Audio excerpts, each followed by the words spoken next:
जय गुरु जी संगत जी। गुरु जी का अनंतम अनंतम शुक्राना और गुरु जी के श्री चरणों में कोटि कोटि प्रणाम। संगत जी, आप देख रहे हैं अमृत वेला गुरु जी का। इस चैनल पर हम संगत के सत्संग अपलोड करते हैं, जो कि सत्संग हमें लिखकर या फिर रिकॉर्ड करके भेजती है। अगर आप भी अपना सत्संग संगत में शेयर करना चाहते हैं तो आप हमें अपना सत्संग डिस्क्रिप्शन में दिए गए व्हाट्सएप नंबर पर सेंड कर सकते हैं। आप अपना सत्संग लिखकर या फिर रिकॉर्ड करके हमें भेज सकते हैं। तो संगत जी, आप वीडियो को लाइक कर लीजिए, चैनल को सब्सक्राइब कर लीजिए और बेल आइकन के बटन को प्रेस करना मत भूलें, ताकि आने वाले हर सत्संग की नोटिफिकेशन आपको मिल सके।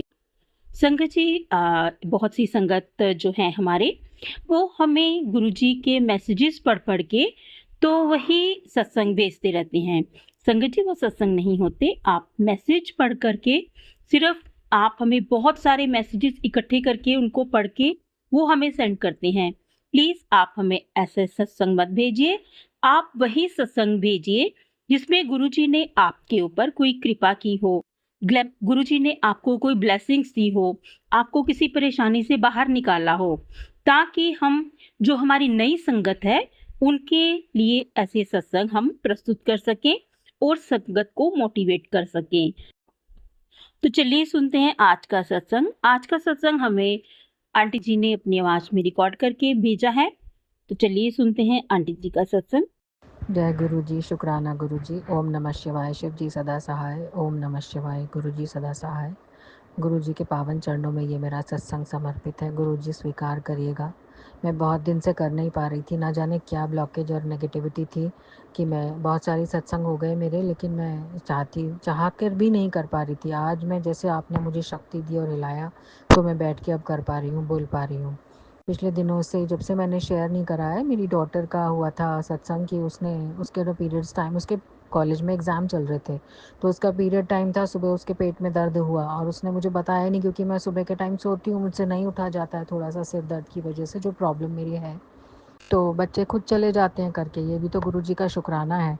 तो उसने कहा मम्मी, मैंने ना फिर शाम को जब आई तो मुझे बोली, मम्मी मैंने बस गुरु जी को याद, जैसे आप बताती हो कि गुरु जी को याद किया, उनका जल पिया, जल चंदन टीका प्रसाद जो आप लॉकेट डुबो के देती हो, मैंने पिया और उनको बोला गुरुजी मेरा पेपर हो जाए, मैं तो बहुत परेशान हो रही हूँ। और वो कहने लगी, मैं गई मम्मी आराम से और मैं पेपर दे के आई और मेरे को कुछ भी पेन नहीं, कुछ भी नहीं, और मैंने पेपर भी बहुत अच्छा लिखा। मैंने कहा बेटा इसका अपन शुक्राना ज़रूर करेंगे, गुरुजी ने देखो कितनी मदद की अपनी। और फिर उसके बाद कुछ दिनों बाद मेरे घर में जैसे गुरुजी बोल रहे थे कि आग लगने का खतरा है, मैं बड़ी डर रही थी। नए वाले घर में भी अब ये सब हो रहा है, फिर से बता रहे हैं क्यों आ रहे हैं, तेरे घर में संकट है। तो सुबह सुबह जब मेरी मेड आई काम करने, तो वो जब छौंका लगाने लगी तो उस छोटी सी कढ़ाई, छोटा सा जिसमें छौंकदानी है, उसमें आग लग गई।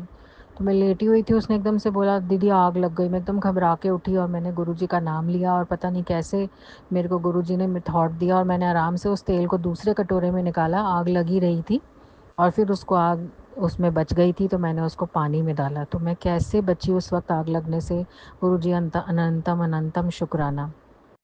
फिर कुछ दिनों में मेरे घर में मतलब अब चूहे छिपकली ये सब नहीं था, तो मैं बहुत खुश हो रही थी। मैंने कहा जी गुरुजी अब मत, मतलब कितना अच्छा नया घर मिल गया है। तो उसमें चूहा आ गया और वो खटखट, मुझे लग रहा था कि चूहा है, लेकिन मैं सोच नहीं पा रही थी, मैं अपना मंत्र जाप में लगी हुई थी, दिन भर जैसे लगी रहती हूँ। फिर एक दिन मेरी बेटी ने बोला मम्मी मैंने रात को देखा। मैंने कहा हाँ। फिर चूहेदानी वगैरह लगाई, लेकिन वो नहीं आया, नहीं आया। फिर मैंने गुरुजी को बोला गुरुजी आप ही इसको, क्योंकि एक दिन क्या हुआ, पूरे दिन भर उसकी बहुत गंदी स्मेल आ रही थी घर में और मुझे अच्छा नहीं लग रहा था।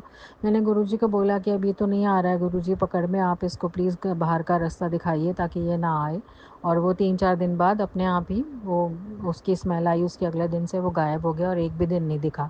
क्योंकि डर लग रहा था, क्योंकि वो फ्रिज वॉशिंग मशीन वगैरह के तारे काट जाता है तो बड़ा नुकसान हो जाता है। पिछली बार भी मेरे हस्बैंड चिल्ला रहे थे तुम ध्यान नहीं रखती हो। तो मैंने इसका अनंतम शुक्राना गुरुजी, उस दिन के बाद से जब से मैंने आपको बोला है वो अभी तक दिखाई नहीं दिया।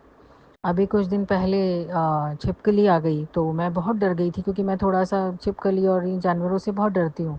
तो मैंने वो अंदर तक मेरे को देखकर और किचन में अंदर घुस गई, तो मेरे से गलती हो गई उस समय। मैंने फिर गुरुजी को बोला कि गुरुजी अब इसको कैसे निकालूंगी, मुझ में तो हिम्मत नहीं है। तो प्लीज़ इसको मैं लेट गई और मैंने गुरुजी को बोला, गुरुजी आप इसको, आप तो पूरे सृष्टि के रचयिता करते ज्ञाता धाता सब कुछ हैं सर, हर जीव प्राणी आपके ही संरक्षण में चलता है, हम सब आपके संरक्षण में चलते हैं, तो आप इसको कृपया बाहर का रास्ता दिखाइए ताकि इसको भी अपना रास्ता मिल जाए और अंदर कुछ ये मरमरा ना जाए।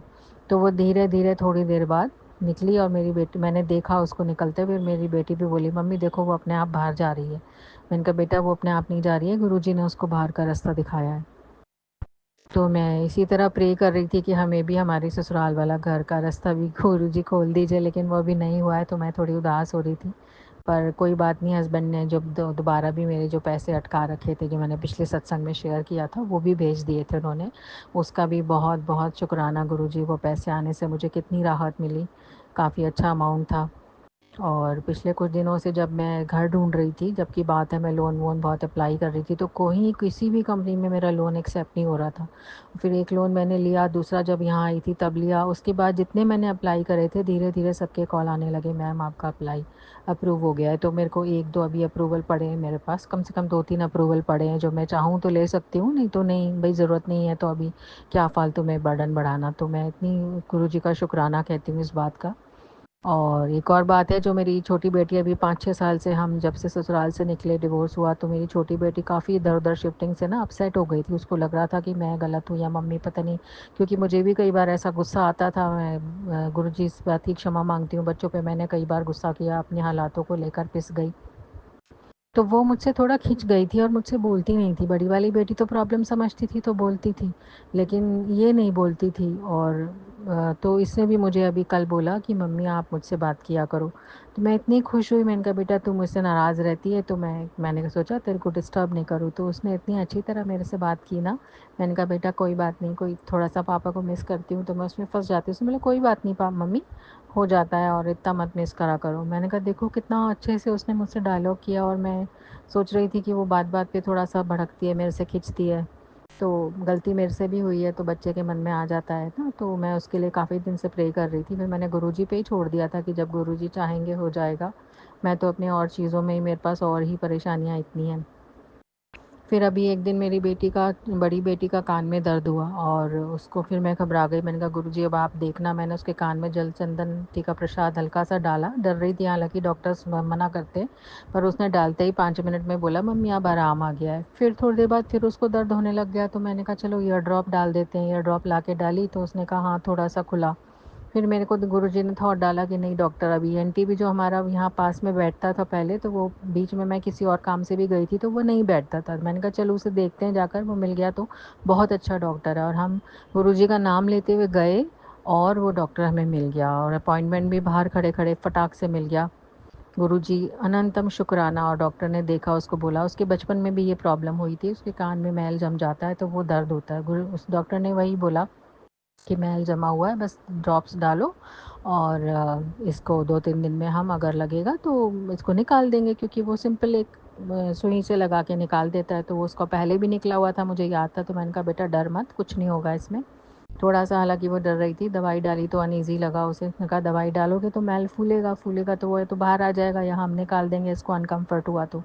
तो मैंने सोचा टाइम ना वेस्ट करके, फिर उसने खुद ही कह दिया मम्मी चलते ही हैं। हम सैटरडे को गए और डॉक्टर से वो निकलवा गया आराम से। उसमें उसके 3 इतने बड़े बड़े वो निकले, मैं तो हैरान हो गई कि कितना, मतलब कैसे। बहुत थैंक्स किया मैंने गुरुजी कि सब काम आपने आराम से करा दिया, ना उसको दिक्कत हुई, ना मुझे हुई, ना डॉक्टर पैनिक, मतलब सब चीज़ें पीसफुली हो गई। हल्का सा लगा उसे निकालते वक्त डर, पर मैंने कहा बेटा गुरुजी का ध्यान कर, गुरुजी को बोल कि आप इस सुई में इसके साथ मेरे साथ रहना, तो जैसे भी निकालना हो वो निकल जाएगा। और निकल गया, उसको तुरंत आराम आ गया और हम रिलैक्स हो गए। इसका अनंतम शुक्राना गुरुजी। बहुत सारी चीज़ें ऐसी हो रही हैं, जैसे हस्बैंड के बिहेवियर में तो उतार चढ़ाव है अभी, क्योंकि वो खुद भी अपनी दूसरी शादी में फंसे हुए हैं, तो ये मेरे लिए एक बहुत बड़ा सेटबैक है, जिसकी वजह से मैं परेशान रहती हूँ। पर गुरुजी से प्रे करती हूँ, क्योंकि वो भी बहुत गलत फंसाया गया है उनको। लेकिन प्रैक्टिकली देखो तो कोई मानता नहीं है, लेकिन ठीक है अब जैसे भी है, तो सिचुएशन को हैंडल कर रहे हैं वो भी और मैं भी। तो हमें ईश्वर गुरुजी शक्ति दें कि हम चीज़ों को सही कर पाएँ और वापस हमारा घर बस जाए। बस जो भी गलत चीज़ों में उनको, गलत लोगों ने, जिनके मैं हमेशा से बोलती थी उनको वो खिलाफ़ थी, उन लोगों ने आज मिलजुल के उनको गलत जगह फंसा दिया है, तो उसमें से वो निकल जाएँ। बस गुरुजी आपके चरणों में यही प्रार्थना है और भी मेरे सत्संग मुझे लगता है गुरुजी, और मेरे जो मैं काफ़ी दिन से मैं अपनी प्रेयर मीटिंग में जाती करती थी, उसमें कुछ भी नहीं कर पा रही थी। थोड़ा-थोड़ा उसमें भी अब मतलब मेरे गड्ढे खिसकने लगी है, जैसे आप खिसका रहे हो, क्योंकि मेरे को वो मेरे दिल से छूता है। मेरे को 10-15 साल हो गए उसे करते हुए, तो मेरे को लगता था कि मैं कुछ उसके लिए भी मतलब मेंबर्स के साथ प्रे करूँ और फ़ोटो स्टेट वगैरह निकालूँ। मैं कर ही नहीं रही थी कुछ भी, मेरे से हो ही नहीं रहा था, मैं जा ही नहीं रही थी। आज कैसे गई और मैं करके आई। एक जनाब मिले, उन्होंने मुझे थोड़े से उपाय भी बताए, जैसे शिवलिंग पे चावल चढ़ाना है और ये थोड़ा बहुत, क्योंकि मैं बहुत दिन से प्रे कर रही थी कि कोई सटीक डायरेक्शन मिल जाए। हालांकि प्रदीप मिश्रा जी के तो मैंने करे हैं, शिवलिंग पे जल, दूध, शहद, घी, शक्कर सब सब किया मैंने, और बेलपत्र चढ़ाते हैं, तो मेरा बीच में छूट गया था। तो मैं प्रे कर रही थी, गुरुजी थोड़ा सा मेरे को रेगुलर कर दो। तो उनके बहाने मेरा फिर से रेगुलर हो गया। कोई छोटी मोटी चीज़ें हैं, ज़्यादा ऐसा कुछ वो नहीं है कि चावल चढ़ाने हैं, शनिदेव मंदिर पे दीपक जलाना है और सीढ़ी साफ़ करके आनी है, छोटी मोटी चीज़ें। तो मेरे को एक सही डायरेक्शन मिल गई। मेरी फ्रेंड का ही कॉल आया, मैं तो बात भी नहीं करना चाह रही थी। कह रही थी आप बहुत दिन से कह रहे थे ना कि कोई ऐसा मिल जाए जो पर्टिकुलर अपन पर्टिकुलर केस पे, हो सकता है अपन कुछ ऐसी चीज़ें कर रहे हैं जो हमें पता ही नहीं है। तो गुरुजी के सत्संग में जितनी आते हैं वो तो मैं कर ही रही थी। फिर सिर दर्द का आया कि कैसे 5 लौंग काले कपड़े में बांध कर, लपेट कर 21 बार सिर से घुमा कर बांधनी है और फिर 7 दिन बाद उसको अपने मंदिर में चढ़ा कर आना है। तो वो भी मैंने 2-3 बार मैं कर चुकी हूँ, उससे मुझे काफ़ी रिलीफ़ आता है। पता नहीं, कोई कुछ कहता है, कोई कुछ कहता है, लेकिन जो मैं सुनती हूँ गुरुजी की आज्ञा समझ के पालन कर लेती हूँ। हालाँकि हम तो मूर्ख अज्ञानी हैं। कई लोग तो भई ये भी कहते हैं, पुराने सत्संग सुनो अगर, तो उसमें तो वो लोग कोई उपाय नहीं करते थे, बस गुरुजी को दिल से मानते थे। बस मुझे ऐसा बना दो गुरुजी कि मैं दिल से मानूँ आपको। और जिस तरह से ये छोटी-छोटी चीज़ें हुई, मैं हैरान हो गई कि कैसे मतलब चूहे, छिपकली, इन चीज़ों से भी मुझे निजात मिली और मैं रिलैक्स हुई। अपनी चीज़ें आज मैंने उठ कर के फ़ोटो स्टेट वगैरह भी कराई। कुछ तो मैं कर ही नहीं रही थी कुछ अपने आप से, सब कुछ बच्चों को बोल रही थी और खुद ऐसी हो गई थी बिल्कुल जैसे मुझसे कुछ नहीं होगा। लेकिन अब धीरे-धीरे मैं कर रही हूँ। ये गड्डी मेरी गुरुजी ने ही खिसकाई है गुरुजी, इसका अनंतम शुक्राना। मैं इसी तरह बस आपके चरणों में पड़ी रहकर, आपका हाथ पकड़कर धीरे-धीरे आगे अपनी गड्डी को बढ़ाना चाहती हूँ, क्योंकि गड्डी काफ़ी ख़राब हो गई, ये तो है ही। और आपने हमेशा मुझे कहा भी, और जैसी मेरी परिस्थिति होती है वैसा ही सत्संग हमेशा आ जाता है। ये बहुत हैरानी की बात है। आज भी जब मेरा सत्संग था कि मैं बहुत हताश हो गई, निराश हो गई, तो मैं एक सत्संग में सुन रही थी कि वो आंटी जी भी बहुत हताश हो गए, निराश हो गए, और किस तरह से एक अंकल जी का भी सुना, उन्होंने भी यही बोला था कि कर्जे बहुत थे, लोन मेरे पास भी हैं। तो मैंने कहा अरे यही सब तो मेरे मन में चल रहा था। जब भी जो चीज़ मेरे मन में चल रही होती है, मेरे साथ हमेशा होता है, हर दिन होता है, हर क्षण। मतलब मैं सुनाने बैठूँ तो बहुत लंबी कथा हो जाएगी कि अब मेरे मन में ये चल रहा था तो ये सत्संग आ गया, अभी ये सोच रही थी तो ये आ गया, अभी ये सोच रही थी तो ये का ये आ गया, बच्चों के लिए कुछ सोच रही थी तो वही आ गया। तो और घर में मायके के लिए मैं बहुत दिन से प्रार्थना कर रही थी, गुरुजी पता नहीं मेरी वजह से क्या-क्या वहाँ भी गड़बड़ हो गई। सब लोग हर्ट हो गए, तो वहाँ भी सब अच्छा करना, उनको सँभाल लेना। हालाँकि उनसे मेरी ज़्यादा बातचीत नहीं होती, मेरे संबंध ख़राब हो गए थे डिवोर्स की वजह से। तो उधर से भी मम्मी ने परसों बताया कि मेरी भतीजी को उन्होंने बास्केटबॉल क्लास वग़ैरह में डाला है, जो काफ़ी टाइम से परेशान थे, क्योंकि कुछ भी नहीं हो पा रहा था, स्ट्रगल बहुत था भाई-भाभी की लाइफ़ में। तो मैं सुनकर खुशी हुई कि कोई तो अच्छी खबर आई। मैं यही प्रे कर रही थी, गुरुजी कोई तो अच्छी खबर वहाँ से भी, वहाँ भी सब अच्छा हो जाए, मेरे ससुराल मायका सब सबकी लाइफ़ में अच्छा हो जाए, बस ऐसा बना दो मुझे। तो वो सुनकर मुझे अच्छा लगा कि चलो, मम्मी आए दिन कभी कुछ ना कुछ प्रॉब्लम बोलती थी, लेकिन अब कोई अच्छी बात बोली मम्मी ने। और इसी तरह भगवान ईश्वर उनकी खुशियाँ बढ़ती चली जाएँ बस। और इधर मेरा भी घर जो टूट गया ब्लैक मैजिक और इन सब कारणों की वजह से, वो बस जाए। मेरी ननद का भी थोड़ा नेगेटिव एटीट्यूड हो गया था, लेकिन फिर थोड़े दिन बाद उनका भी फ़ोन अच्छे से आया, तो वो भी गुरुजी हैं करवाने वाले, मैं तो कौन होती हूँ। ये सब अजीब सी चीज़ें जो हो रही हैं, उन्होंने अपनी गलती को माना और फिर मेरे से कहा कि नहीं तुमसे एक काम है मुझे। 2 बार आया उनका फ़ोन कि तुमसे एक काम है मुझे, तो मुझे इम्पोर्टेंस दी। मतलब उन्होंने पहले मेरी बहुत इंसल्ट करके गई थी। तो ये भी गुरुजी आपके बिना नहीं हो सकता था। गुरुजी बस इसी तरह वहाँ पकड़ के रखना, मैं किसी का बुरा ना चाहूँ, हमेशा सबका भला चाहूँ, ऐसा मुझे बना देना गुरुजी। अब मैं इस सत्संग को विराम करती हूँ, नए सत्संग की तैयारी करती हूँ। ओम नमः शिवाय, शिव जी सदा सहाय। ओम नमः शिवाय, गुरु जी सदा सहाय। जय गुरु जी, शुक्राना गुरु जी।